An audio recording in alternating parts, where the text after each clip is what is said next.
नाज़रीन किराम अस्सलामु अलैकुम वरहमतुल्लाहि वबरकातुहू।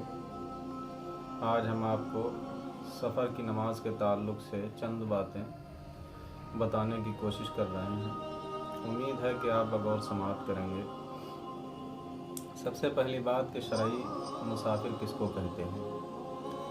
तो शरई मुसाफिर वो शख्स है जो अपनी बस्ती से 57.5 मील यानी 92.5 किलोमीटर, लगभग 92.5 किलोमीटर की नियत करके अपनी बस्ती से निकले और जहाँ जा रहा है वहाँ 15 दिन से कम ठहरने का इरादा हो तो वो शरई मुसाफिर है। अब शरई मुसाफिर के लिए नमाज़ों का हुक्म ये है कि जो 4 रकात वाली नमाज़ें हैं वो 4 रकात वाली नमाज़ें 2 रकात पढ़ने का हुक्म है। यानी ज़ुहर की 4 रकात है, असर की 4 रकात है, इशा की 4 रकात है। यानी जो फ़र्ज़ नमाज़ें 4 रकातें हैं उनको 2-2 पढ़ने का हुक्म है कि वो 2 पढ़ेगा। हाँ, अगर 15 दिन से ज़्यादा की मसाफ़त पर जा रहा है या जहाँ जा रहा है 15 दिन से ज़्यादा ठहरेगा तो उसके लिए जो है क्या कसर यानी आधी नमाज नहीं है, वो पूरी ही नमाज पढ़ेगा। लेकिन रास्ते में वो भी आधी ही नमाज पढ़ेगा। यानी रास्ते में जब वो नियत करके निकला है 93 किलोमीटर की, 92.5 किलोमीटर की, और सफ़र में अगर कोई रास्ते में अगर कोई नमाज का वक्त आ जाता है तो वो सफ़र में यानी रास्ते में जो नमाज़ें पढ़ेगा वो कसर ही पढ़ेगा, यानी 2 रकात पढ़ेगा।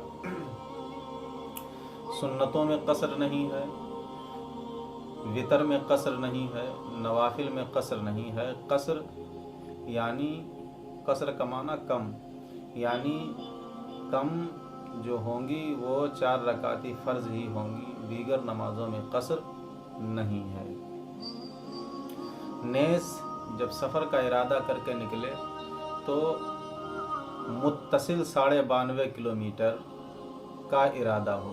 यूँ ना हो कि 92.5 किलोमीटर से पहले जैसे 50 किलोमीटर चला और उसके बाद वहाँ ठहरा, कुछ काम किया अपना, एक दिन वहाँ ठहरा, फिर कुछ काम किया, फिर जो है क्या है 50 किलोमीटर चला और वहाँ ठहरा, कुछ काम किया।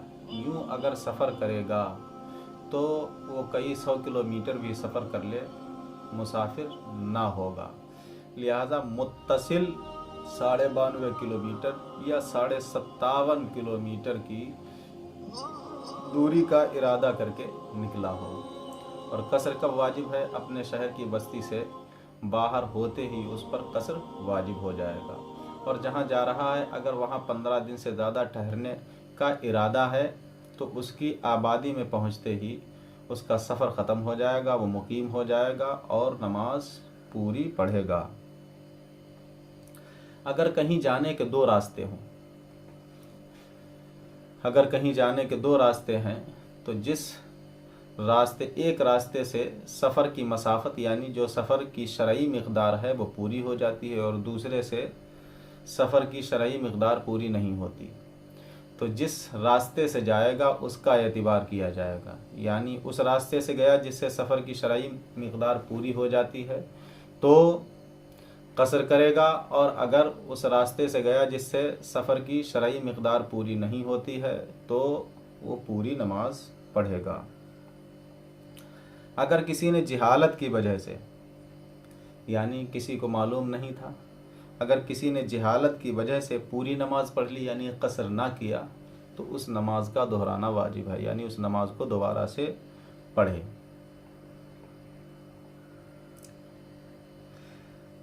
नेज़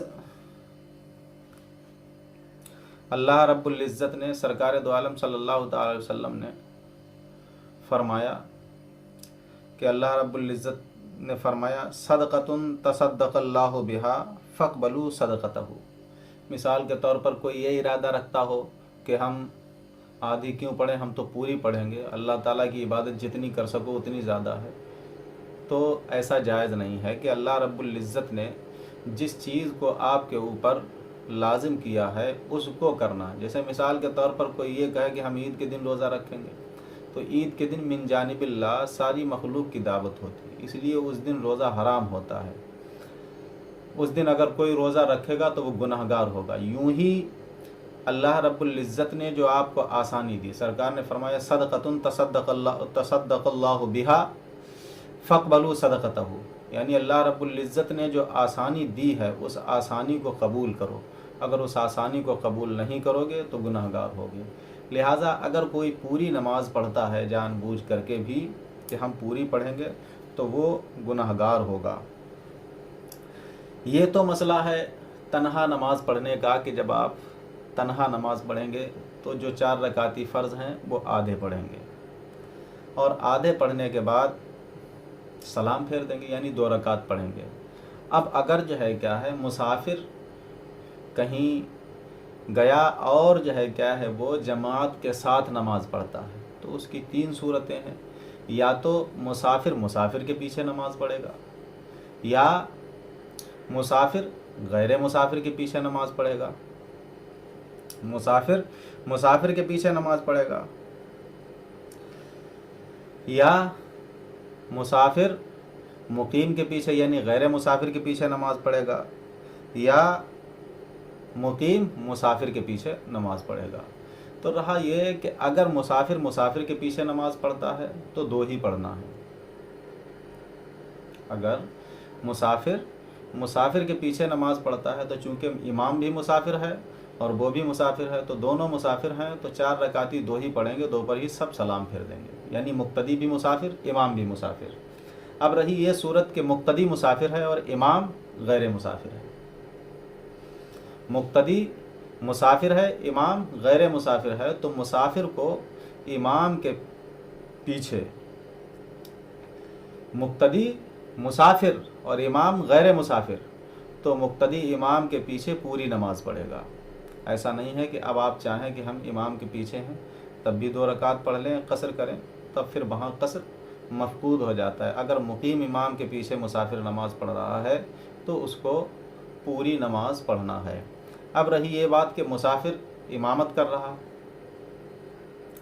और मुकीम उसके पीछे नमाज पढ़ रहा है, तो उसके लिए हुक्म ये है कि मुसाफिर, चूँकि इमाम मुसाफिर है, वो 2 रकात पर सलाम फेर देगा और जो गैर मुसाफिर है वो सलाम फेरने के बाद, इमाम के सलाम फेरने के बाद खड़ा हो जाएगा और खड़े होने के बाद चुपचाप नियत बांधे, बहालत नियत, जैसे नियत बांध करके खड़े होते हैं बहालत नियत, चुपचाप इतनी देर खड़ा रहेगा कि जितनी देर में अलहम्द शरीफ पढ़ी जाती है, और उसके बाद रुकू सजदा जिस तरह दीगर नमाज़ों में करते हैं उसी तरह इस नमाज में भी करेंगे। और जाकर के आखिर में अत्तहियात और दुरूद और दुआए मासूरा पढ़ करके सलाम फेर देंगे। ये रही चंद बातें जो आपके गोशगुजार अल्लाह रब्बुल इज़्ज़त मकबूल फरमाए। कहीं कोई बात अगर समझ में ना आई हो तो उसको कमेंट बॉक्स में ज़रूर लिखें, इंशाअल्लाह तबारक व तआला उसके बारे में भी बताने की पूरी कोशिश की जाएगी।